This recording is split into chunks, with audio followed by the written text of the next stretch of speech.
Welcome to Fantastic Females, our adventure to finding the mythical island of freedom together. I'm Kalyani. And I'm Rupali. We are your next door finance experts sharing our experiences in the world of money and energetics. Hi everyone, welcome to Fantastic Females. Today we've got an amazing guest with us. We love sharing stories of fellow female business owners, and we've got Gillian here from Happy Tribe. She's in fact our neighbor at a neighbor of Prana House in Motor City, and that's how I met her. But I know my partner and friend absolutely is crazy over Happy Tribe, and so she was very excited that we're having you on the podcast. So welcome, Gillian. Thank you. So I think what we would love to hear is, how has your journey been on Happy Tribe? What made you kind of embark on this? And, it's always interesting to hear the story of these founders of businesses because it's always so unique. So anything you'd like to share would be amazing. So this is probably quite a unique startup concept. So I moved from the UK with a master's and postgraduate degree in child protection and drug and alcohol studies. And I worked as an expert in child protection. And moving to Dubai, which I adore, my skills are not recognised or required here. And as a result, I spent the first year in Dubai very happily settling my 3 daughters into school and into a routine. And always nagging in the back of my mind, I knew that I was missing. I, as a person in my own right. And so I decided to start a business, which was initially meant to be something very part-time and very, very flexible and based from home. And last summer, I had the space and time and luxury to let my creativity grow. And with that in mind, I started a business called the Happy Tribe. The name came from, I always referred to my 3 daughters as, if my tribe are happy, then I'm good. So that's why we're called the Happy Tribe. And the Happy Tribe is an ethos that is within my family, within my business. It's our entire identity. It's completely transparent. So if my family aren't happy and if the people that work for me are not happy, then there's something wrong. So we remain at the very core of the Happy Tribe. When we came back and started last September, my husband allowed me to borrow some warehouse space, and with Simone and Kennedy and Jess, so Simone and Kennedy are the 2 guys that work for me, the embroiderist and the tailor. The 4 of us basically became a very solid unit, and we worked there and we worked tirelessly. And that is how the Happy Tribe started, in borrowed warehouse space with a website that was as good as we could afford to do, with socials that was as much as we could commit in terms of time, and very little idea of what running a business in Dubai would entail. Very interesting. So you just started last year. I wasn't aware of that as well. It feels like I've seen Happy Tribe for a couple of years. Maybe the brand recall is so high, which is such a good thing to have, that I feel like it's an established business running since years. So that's a surprise even to me. Yeah, we went live on October the 7th last year. Wow. Same age as Prana House. We went live on 1st of October. Yeah. Exactly the same age. Yeah. Wow. Okay. Wow. I love the ethos about Happy Tribe and where that comes from. So thank you very much for sharing that.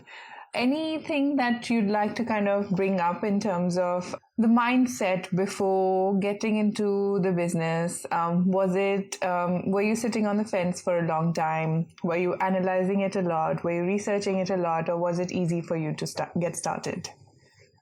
The analysing is always the conflict between being a mother and wanting to work. Yes. That was the analysing that I did. The research part, I intuitively felt it was a good business idea. I had 3 children in 3 years, and everything in my house has to be personalised, as in labels. So that because it's all girls. Yeah. So everything, we have to know who belongs to what, where everything goes, and I have to run in an organised fashion. That came from living between 3 countries because my husband travelled a lot. So it felt intuitively like it was necessary in my life, and I knew I was not the only person. The analysis part is, I wish that I had sat down with somebody and asked them, what's it actually like? What do you need to run a business in Dubai? Because it's very unique. I mean, my experience is not running a business. That is most definitely, I've got friends and my husband, that's their experience. But I wish I'd sat down and asked somebody what it was like and what I needed to know.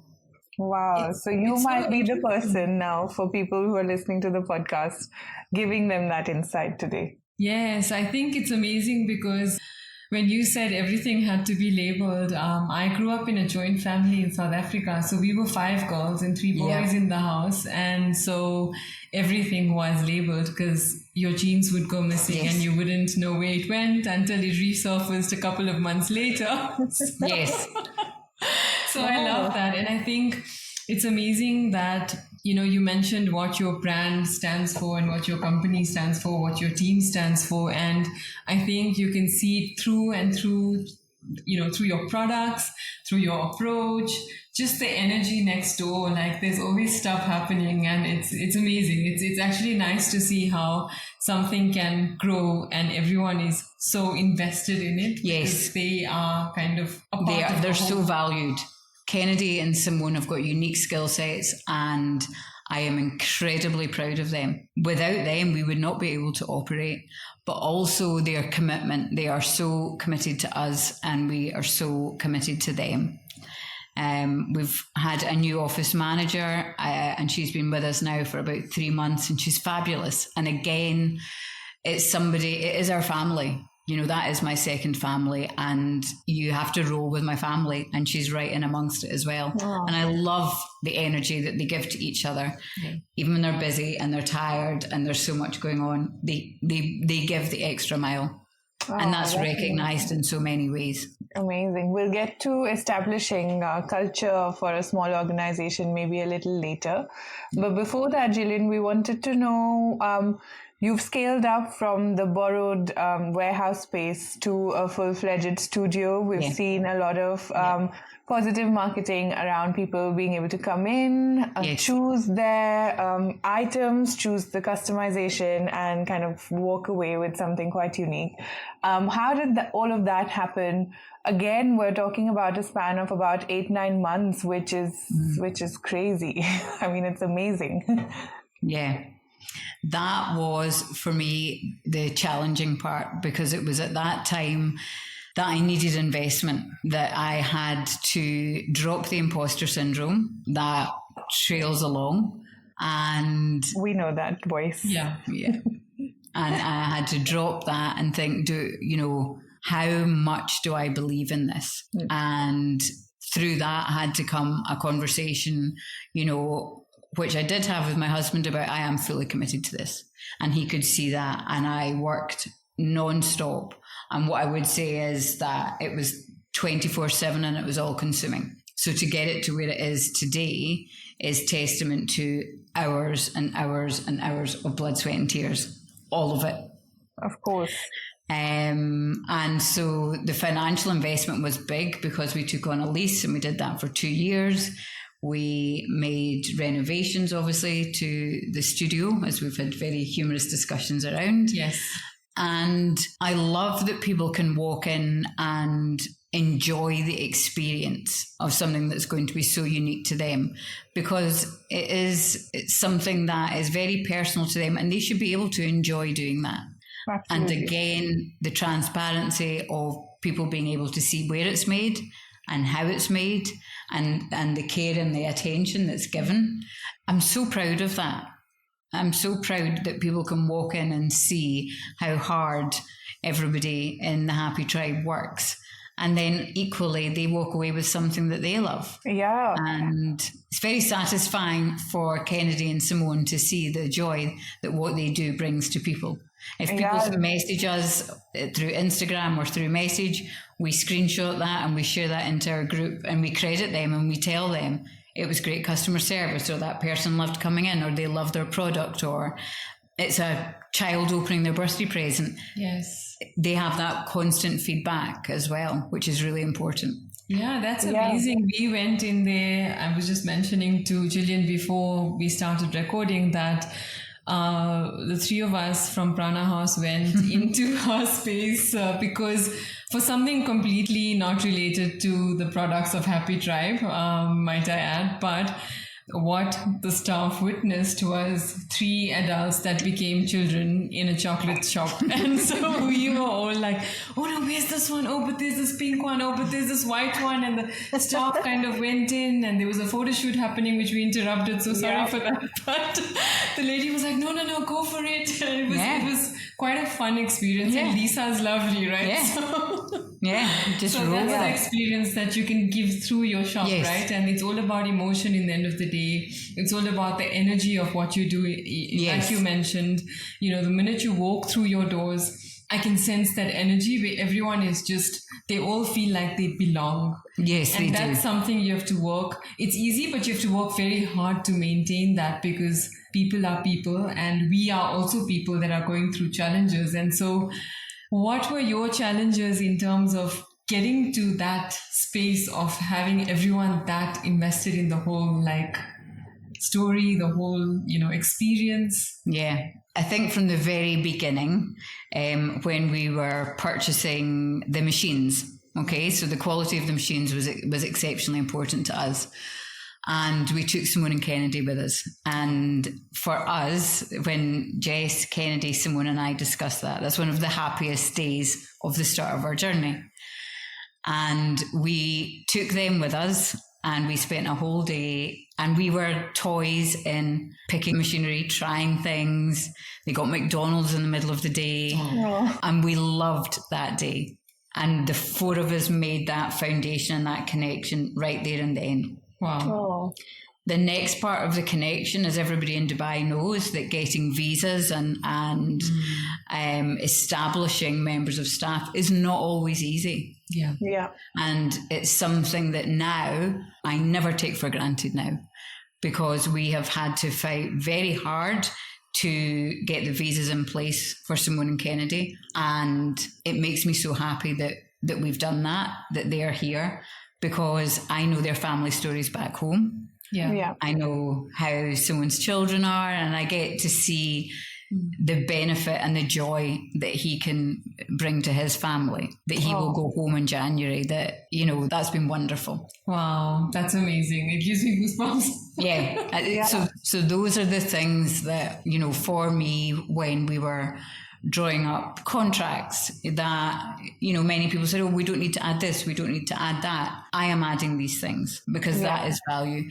Health insurance, things like that, that really elevates people's sense of themselves is extremely important to me. And that's come from my professional training, my previous work experience, that I know what brings people alive and what connects people, like that human connection.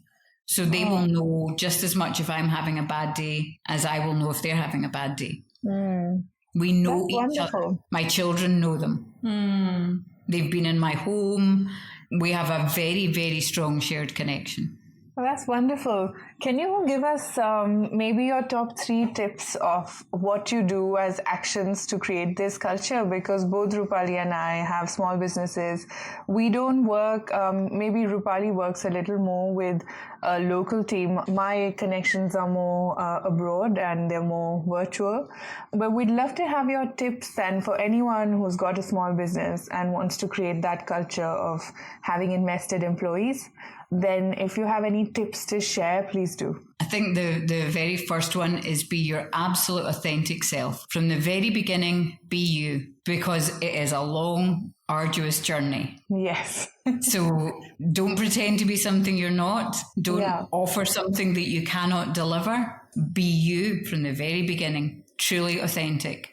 Because not only will that hold you in good stead with your immediate relationships, but that word of mouth carries a long way also. Yes. So people know and trust that person that they are presented with from their first meeting. And the second thing to do is, if you really, really believe in your business and you really think it's a great idea, go find other women and ask. Ask for help. Make the phone call, send the message, ask for a coffee, because I have never been in a country where the energy is so infectious and people have been so willing to help. Yeah. And if it had not been for the people that I had met, I would not be sitting with the business that I have today. Yeah. And I will never forget every single person that has helped me and supported me. I always, always, always remember that. Oh, that's really lovely. I love that as we're talking about moving into your studio space, etc. I love that in the age of everything going virtual, online, artificial intelligence, there's still so much joy that comes out of physical space. And we all feel that, right? You can't feel the energy of a business on an online store. You can, I suppose, to a certain extent, but it's nowhere near the same as walking into the space where, you can just feel the energy. So that's been really well done, and we encourage all our listeners to check their business out on Instagram as well as their physical studio in Motor City. We'd probably want to know a little more about, once again, going into more financial kind of side of things. Did you have to look for investors then, Gillian, if you're comfortable about sharing more details? Because we have a large group of business owners who might be looking at getting funded. There are organized and not very formal channels of doing this. So what helped you in the process if you went through that, something like that? So in terms of the funding to start the business, so as a woman, in the way that I was brought up to work, have a part-time job from a very young age, and I saved. So I saved from when I started working right up until last year at the grand old age of 44. And I had saved every month of my life. And I made the decision to put all of that money into the business to start it up, because I felt that money would not affect anything within my family. Yeah. And that was the start of it. However, in hindsight, I did not realize the money that would be needed to actually create the journey that I have gone on through the year. Yeah. So I would encourage anybody to create a business plan, something that I could not do myself because it's all up here. Yeah. So find that person, even if it's a friend, that you can write down verbally what you envisage your business from that very day that you start to a year from now, and then mark it into 4. And these are the 4 key points of your transitions as your business moves along. And along these transitions, there will be points where you will need money, and you need to consider, will your revenue cover it, or will you need investment? Yes. And if you need investment, do you want that to come from your husband or within your family? Or do you feel that can come from collaboration and business partnerships? And at those crossroads, you have to make considerations. So my decision was that I would create this as part of a family business and to include my daughters in it. So for instance, if they do any work for me, they are paid in pocket money. I found it extremely difficult to have a discussion with my husband about money for the business. I found it very difficult to acknowledge the fact that for many, many years, I had been a fully financially independent woman. Yeah. Who then became a mother, who then had maternity leave, who did not return to work full time, who then returned to work pregnant, and then returned to work pregnant again, and felt a great sense of almost shame about that, that I was an employee within an organisation and I was less than. Yeah. And I couldn't contribute enough, and I wasn't contributing as much as other people. So my exit from the workplace were those feelings, and that sat quite heavily with me. So to then go and ask for investment, I found that very difficult. I should say that my husband was fully supportive, but wanted a business plan. Yeah. Which is why I know the importance of a business plan. Yeah. When presented with the business plan, things then did fall into place. The other thing then is that as I took on another member of staff or when I acquired the services of an accountant, which I outsourced, it allowed me to become more accountable financially. Yeah. And I became more regulated in how I was managing the business. And I recognized the fact that I had to step up to run the business and not run in the business. Yes. Because I was very much of the belief that there's nothing that I will ask somebody else to do that I won't do myself. Equally, I had to step up so that I could look over and bring the business on. Yeah. That requires a lot of growth in terms of mindset, right? Yeah. Because to be able to work on the business and not kind of, because you started it from the bottom up. So you started it doing most of everything yourself, right? Everything. And then when the point comes at which you have to take a step back, it's quite a transition. Yes. Right? And so it's amazing that I think we've covered this with other businesses that we've spoken to, and in terms of the discussion of, oh my goodness, I'm so passionate about my product, I'm so passionate about my idea, all these ideas, that's where it kind of starts. Yes. But to make sure that it goes on, Yes. you need a business plan. Yes. And in Dubai, just for anyone listening out there, if you'd like to open a business bank account, they ask for a business plan, right? Yes. And so that's one of the checklist items, but I'd encourage everyone to have a live business plan. Yes. Where you kind of have your check-in process on the way, because a lot changes. You may not know a lot, at the outset, but you want to kind of then make sure you're still on top of it. That's the less fun but yet exciting part. It's still exciting because if you looking ahead and saying, wow, there's so much potential. Yes. But it's not fun to put that time aside from the doing. So thank you for sharing. Yeah. We've also recently recorded an episode with Jay Shripala, who does exactly this, right? So we had a detailed conversation about putting business plans together.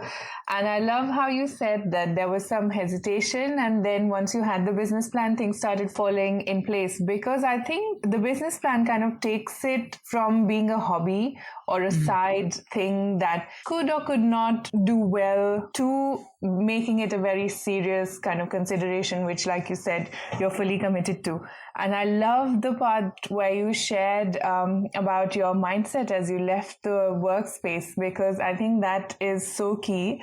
I didn't have exactly that. I left my corporate job with feeling a lot of resentment towards having a toxic career while being quite attached to my salary. So to my first business, I brought pressure of replacing the salary while not having any, let's say, toxicity or binding time schedules. Well, I attracted exactly what I didn't want. Sometimes, you kind of don't finish your learnings, and then that's where the growth happens. You know that this is happening for a reason, and you know how to break the pattern and move ahead.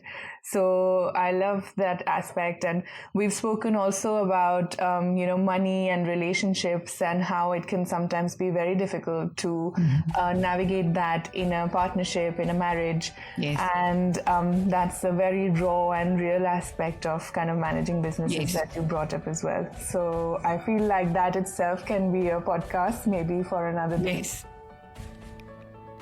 This brings us to the end of part 1. Stay tuned and join us next week, where Gillian from Happy Tribe continues to spill the beans. So please share this podcast, leave your reviews, your comments to support us on our journey. We are so passionate about making your lives more abundant with this information. None of the information provided is financial advice, and Fantastic Females is not a financial advisor. The information provided is educational only. It is general in nature and does not take into account your personal circumstances. Please use your own due diligence before making any financial or investment decisions.